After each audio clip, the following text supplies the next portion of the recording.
তো hello everyone, চলে এসেছি আজকের আমাদের একটা নতুন ব্লগ নিয়ে।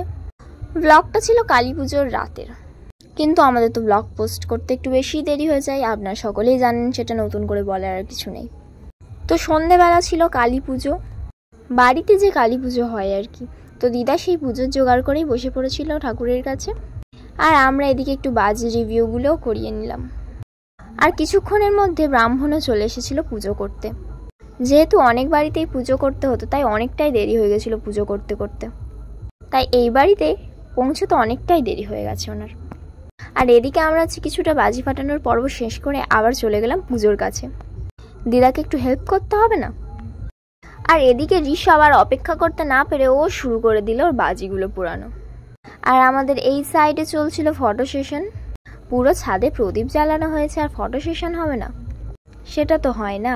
আর কত সুন্দর লাগছে সেটাও আপনারা দেখতে পাচ্ছেন।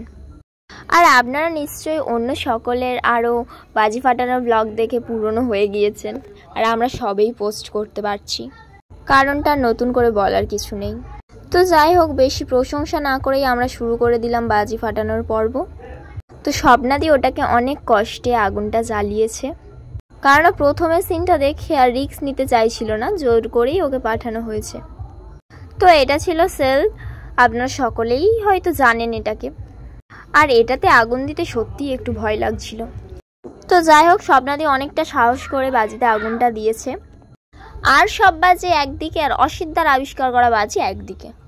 তো ওই বাজিটা হচ্ছে ফেসবুক ট্রেন্ডিং ছিল, আর অসিদ্ধা সেটা দেখেই বাজিটা তৈরি করে ফেলেছিল। তো আরও একবার স্বপ্নাদিকে সেই কাজটাই করতে হলো, যেটা করতেও ভয় পাচ্ছিল। তো অনেক কষ্টে আবার স্বপ্নাদি ওটাতে আগুন দিয়েছে। তো এত সুন্দর লাগছিল এটা ছিল চটপটের একটু বড় যেটা হয় সেটা।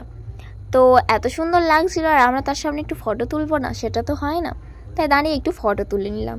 তো বন্ধুরা, তোমাদের কালী পুজো কেমন কাটলো, আর কালী পুজোতে কত বাজি ফাটালে অবশ্যই কমেন্টে জানাবেন। আজকের মতো এই পর্যন্তই।